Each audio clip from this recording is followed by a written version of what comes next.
네, 안녕하세요. 반갑습니다. 미치고 김 박사입니다. 네, 안녕하세요. 반갑습니다. 리치고의 김기원입니다. 네, 대표님, 네, 오늘 좀 당황스러운 게, 우리가 네, 계속해서 지금 집값이 이제 폭등하고 있다라는 뉴스를 접했었거든요. 네, 근데 또, 최근에 그 공인중개사협회에서 발표한 거로 따르면, 네, 서울 부동산 가격이 하락했다라는 지표가 나왔단 말이에요. 네, 올랐다는 지표랑 내렸다는 지표가 동시에 나왔어요. 그래서 네, 오늘 조금 이렇게 혼란을 주는 이런 기사 때문에 네. 이 얘기를 좀 해보려고 합니다. 그렇죠.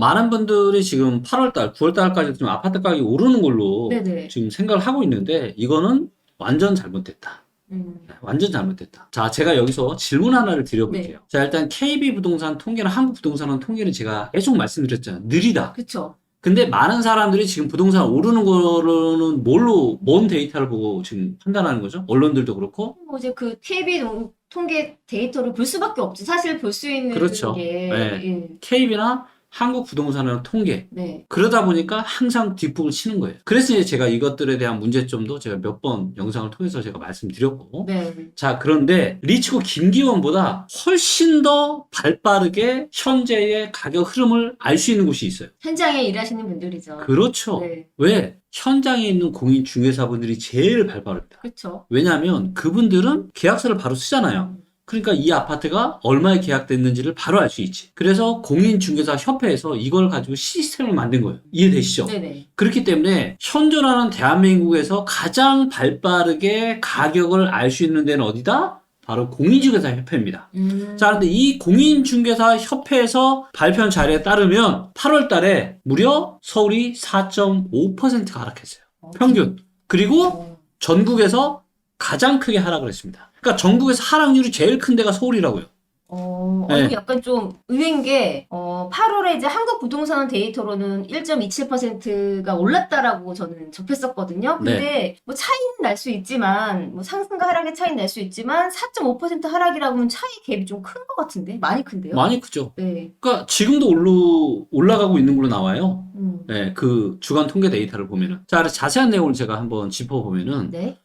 공인중개사 협회에서 서울 아파트 값이 한 달 만에 지금 4.5% 하락했다. 그래서 이게 8월 달 분석 데이터고요. 그래서 이제 보시면 수도권이 4.4% 하락했고 지방은 0.7% 하락했고. 그러니까 서울이 가장 크게 하락을 한 겁니다. 자, 그리고 요거는 뭐냐면은, 자, 보세요. 공인중개사 협회가 부동산 매매 및 임대차 계약 등 시중에서 작성되는 거래계약 정보를 실시간으로 반영해서 작성했다. 그쵸? 네. 그러니까 가장 발빠른 데이터가 될 수밖에 없겠죠. 자, 그래서 협회에서 뭐라 그랬냐? 해당 데이터 통계가 한국부동산원 통계보다 최대 한 달 이상 빠르고 실거래 계약 정보를 바탕으로 하기에 대표성이 뛰어나다. 이렇게 얘기를 지금 한 겁니다. 자, 그렇기 때문에 앞으로 여러분들은 뭐다? 이 공인중개사 협회에서 발표하는 이 가격 정보를 발빠르게 보시는 게 그 누구보다 현재 상황을 가장 잘 알 수 있다. 이렇게 좀 보시면 되고요. 자, 왜 이렇게까지 하락을 했었을까요?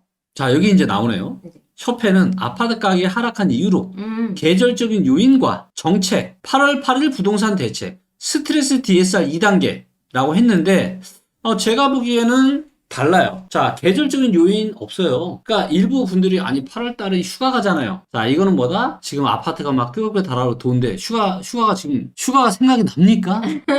자, 그래서 네. 실제로 데이터를 보면은 8월 말까지도 뜨거웠을 때가 많았어요. 네, 그렇기 때문에 계절적 요인 제가 봐서는 별로 없다. 그 다음에 8월 8일 부동산 대책 얘기했는데, 아니 8월 8일 부동산 대책은 공급 대책인데 이게 무슨 부동산 시장에 영향이 이것도 없어요. 그리고 스트레스 DSR 2단계라고 했는데, 아니지. 8월 달까지가 아니라 9월 달부터 스트레스 DSR이기 때문에, 그쵸? 영향을 안 8월 받았겠죠. 달은 영향 안 받았습니다. 여기에 나와 있죠. 가격 피로감. 이거는 이해가 돼요. 가격이 어느 정도 좀 싼 줄 알았는데 너무 지금 또 올라간 거야. 피로감이 있는 거죠. 그랬기 때문에 저는 하락하지 않았나. 그러니까 더 비싸진 최근의 가격에는 더 이상 사줄 사람이 없는 겁니다. 자, 그런데 여기서 또 얘기한 게 뭐냐. 전월 대비해서만 비교를 한 게 아니라 전년 동월비를 또 비교했어요. 전년이면 2023년. 네. 네, 그때랑 비교를 한 거예요. 그때랑 봤을 때는 또 회복이 됐다. 이렇게 지금 얘기를 하는 건데 뭐 의미 없죠. 그 다음에 이제 매수 비중이 이제 누가 제일 높았냐면은, 서울 아파트 매수 비중은 30대가 가장 높았지만, 8월 달에는 50대의 매주 비중이 큰 폭으로 증가했다고 합니다. 네, 그래서 여기 보시면 20대는 좀 줄어들고, 30대 조금 증가하고, 40대도 줄어들고, 50대가 지금 꽤 증가하고, 60대 이상은 거의 변화 없고, 아마 이제 영끌했던 20, 30대 층들이 네, 아무래도 부담을 느끼면서 네. 이제 그런 줌해진 것 같고 네. 여러 가지 뭐 억압이나 대출 규제 등으로 네. 50대들은 자본금이 좀 아마 있지 않을까요? 갈아타기 하지 않았을까요? 갈아타기로? 네, 갈아타기로 아마 이렇게 나타나지 않았을까 싶어요. 그럼 혹시 지역별로 어느 지역이 좀 올랐고 내렸는지를 아, 데이터로 네. 좀 네, 볼까요? 요것도 지금 보시면은, 자, 보세요. 서울을 그냥 계란이라고 놓고 볼게요. 여기가 노른자죠? 용산구. 네, 네. 얘만 지금 빨개요. 네. 그러니까 무슨 얘기냐면 얘만 지금 상승했습니다. 무려 전월 대비 20%. 많이 올랐네요. 자, 물론 이거는 실거래가만 여러분들이 또 참고하셔야 되는 게 뭐냐? 자, 이제 한국부동산원 데이터나 KB부동산 데이터는 실거래가만 가지고 하진 않아요. 그래서 한국부동산원에서도 실거래 가격 지수라고 하는 거를 별도로 만들어서 발표를 하고 있잖아요. 네. 그쵸? 자, 그런데 요번에 이 공인중개사 협회에서 나온 요 데이터는 뭐냐? 실거래가만 가지고 한 거예요. 근데 우리가 여러분들이 좀 이해하셔야 되는 게 뭐냐면 부동산 가격은요. 그러니까 주식은 가격이 하나밖에 없죠. 근데 부동산은 가격이 여러 개예요. 실거래가도 있고 호가도 있고 주택담보대출의 기준이 되는 시세도 있고 그러니까 이런 것들을 좀 참고하시면 좋을 것 같고요. 자, 그런데 요게 이제 빨갈수록 이제 상승률이 큰 거고요. 파란색이 진할수록 하락률이 큰 겁니다. 그래서 진한 빨간색은 10% 이상 상승, 진한 파란색은 10% 이상 하락이에요. 서초구가 많이 하락했네요. 서초가 굉장히 많이 종로구, 하락했죠. 서초구 많이 하락했죠. 네, 종로구, 서초구 또 어디예요? 강서구. 강서구도. 네. 여기는 뭐예요? 지금 10% 이상 하락했고요. 도봉구도 지금 8% 이상 하락했고 서대문구 6% 넘게, 영등포구도 6% 넘게 하락을 했습니다. 그러면 이제 강남구는 마이너스 0.6, 송파구 마이너스 1.3, 강동구, 성동구, 성북구, 중구, 마포구, 동작구 여기는 뭐예요? 그래도 약한 상승. 그래서 용산구를 중심으로 한강의 주변에 있는 지역들이 그래도 좀 괜찮죠? 하지만 대장으로 할 수 있는 서초, 강남. 특히 서초가 굉장히 많이 빠졌습니다. 그러네요. 네. 자, 그래서 요거를 종합하니까 평균 지금 마이너스 4.5% 하락을 한 겁니다. 자, 우리가 일반적으로 접하는 언론이랑 너무 다르죠? 이게 실거래가 팩트입니다, 여러분들. 자, 그리고 이제 연합뉴스에서 나온 기사를 또 비슷한 기사를 또 보면은 조금 내용이 다른데 이제 보시면 여기서는 이렇게 올라가다가 떨어지는 거 보여주고 있습니다. 시기열 차트로 보여주는 거예요. 아까는 이제 8월달 한 달만 보여준 거고. 자, 이제 보시면은, 서울이 바닥이 언제 찍었죠? 23년 12월에 바닥 찍었죠. 정확하죠? 근데 KB나 한국부동산원 통계 데이터를 보면 3월달, 4월달, 심지어는 5월달부터 상승한 걸로 나와요. 보통 이제 2, 3개월이 늦다라고 우리가 판단하면 되는 건데. 네. 그죠? 2, 3개월에서 많게는 6, 7개월까지 들어요. 그럼 너무 차이가 많은데요. 너무, 그죠? 그러니까 거의 반년 차이 나는 거면 진짜 내린 거죠. 그렇기 때문에 이제 리치고 있는 리치고 시세나 또 공인중개협회나 이런 데이터들을 봐야 되는 이유가 뭐예요? 내가 부동산 시장에 대한 판단을 하려면은 지금 가격이 오르는지 내리는지 어떻게 되는지를 명확하게 우리가 봐야 되잖아요. 그렇죠. 네. 자, 그래서 이렇게 지금 보시면은 이제 작년 말에 바닥을 찍고 이렇게 올라가고 있는 거죠. 그러다가 8월 달부터 지금 서울만 떨어지는 게 아니라 수도권도 지금 떨어지고 있습니다. 네, 그래서 민간 조사가 굉장히 시장 상황을 빨리 지금 반영을 하고 있다. 이렇게 좀 보면 될 것 같아요.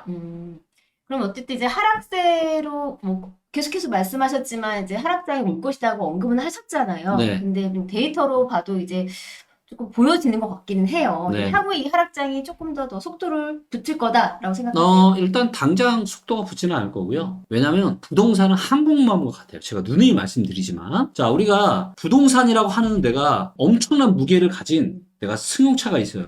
악셀 바로 밟는다고 얘가 시속 갑자기 100km, 200km 달릴 수 있어요? 아니죠. 그래서 상승을 할 때나 하락을 할 때나 서서히 움직이다가 이제 이 폭이 커지는 거예요. 자, 그래서 제가 누누이 말씀드렸던 게 뭐죠? 스트레스 DSR 2차가 시행되는 그 시점에 변곡점이 발생할 가능성이 높다라고 제가 누누이 말씀드렸고, 요게 9월로 늦춰지면서 9월 달부터 변곡점이 올 거라고 제가 누누이 말씀드렸죠? 그리고 데이터를 보니까 이미 왔죠? 제가 수급 데이터나 이런 거 거래 동향 데이터도 설명드렸는데 9월 달 보면은 이미 다 꺾였어요. 수급이나 거래가 다 꺾이고 이제는 살 사람이 없어. 오히려. 없어요. 아니 지금 내놔보세요. 안 팔린다니까 이제. 자, 이런 시장이 언제 시작됐냐? 2021년 연말부터 시작됐죠. 그리고 22년에는 상반기에는 약한 하락, 일부 지역은 올라가는 데도 있었고, 근데 22년 하반기 어떤 일이 있었죠? 엄청난 폭락이 있었죠. 이런 일이 2025년 하반기에 나타날 가능성이 아주 많다라는 거예요. 그럼 저희가 이제 그 댓글 보니까 좀 촬영 날짜를 말씀해달라고 아. 하는데 저희가 지금 추석 다음 날 이제 촬영을 하고 있고요. 그렇죠. 금리 인하 발표를 한 다음 날이잖아요. 네. 잠깐 좀 금리 얘기를 여쭤보고 싶은 게 네.